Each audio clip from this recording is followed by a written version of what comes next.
গতকাল বাবার বাড়ি নিমন্ত্রণ ছিল। আজ ছেলে বৌমাকে আমার বাড়ি নিমন্ত্রণ করেছি, তাই রান্না করব পনির আর কষা মাংস।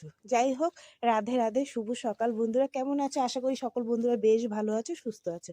যাই হোক বন্ধুরা, দেখো এই যে আমি রান্না করতে বসে পড়েছি। আর এখানে 500 মতন পনির নিয়ে এসেছি। পনিরটাকে সুন্দর করে একটু বড় বড় করে ডুমু ডুমু করে কেটে নিচ্ছি। এটাকে হচ্ছে গিয়ে তোমার ক্যাপসিকাম দিয়ে মটরশুঁটি দিয়ে সুন্দর করে রান্না করব। এই দেখো কাটা কমপ্লিট, আর এখানে ক্যাপসিকামও কাটা কমপ্লিট। এইবার পনিরগুলোকে সুন্দর করে লাল লাল করে একটু ভেজে নেব। যেহেতু বেশি ভাজলে ভালো লাগবে না, ওই জন্য একটু হালকা করে ভাজতে হবে। আর পনিরটা খুবই ভালো ছিল, আর এখানে মাংস ছিল। আর এই দেখো না, আমার ছেলের দিকে যেই ক্যামেরা ধরেছি, ও আবার একটু স্টাইল দেখালো বৌমাকে। এই যে আবার হচ্ছে গিয়ে তোমার ক্যাপসিকাম আর মটরশুঁটিটাকে এখানে সুন্দর করে ভেজে নেব একটুখানি ঢাকা চাপা দিয়ে। আর আমার ছেলে আবার ঠান্ডা নিয়ে এসেছে, বলছে বড়টা আনতে বলেছিল, বড়গুলো পাইনি বলে এই ছোটগুলোই নিয়ে এসেছে, সবাইকে একটা করে ধরে দিয়েছে।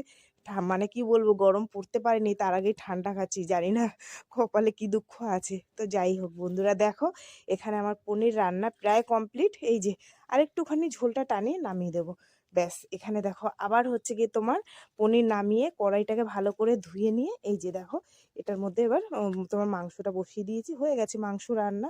আর তোমাদের সাথে শেয়ার করলাম না, একই মাংস রান্না কি শেয়ার করব। এখানে দেখো চিকেন হয়ে গেছে, আর হচ্ছে পনির তরকারি হয়ে গেছে। অনেকটা বেলা হয়ে গেছে, আমি বললাম আয় বাবা খেতে দেবো।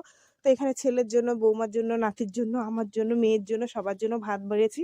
সবাইকে খেতে দিয়ে দিয়েছি। ছেলে আর আমি এখন খেতে বসেছি। সাইডে বৌমা বসেছে, বৌমাকে দেখাতে পারছি না। তো যাই হোক বন্ধুরা, এই যে দুপুরে এখন 2:30 বাজে, আর আমরা এখন খাওয়া দাওয়া করলাম। তো আজকের ভিডিওটা এইটুকুই রাখলাম। কেমন লাগলো অবশ্যই জানিও। যদি ভালো লাগে একটা লাইক করো, কমেন্ট করো, শেয়ার করো। টাটা সবাইকে, এই সময় খুব ভালো থেকো।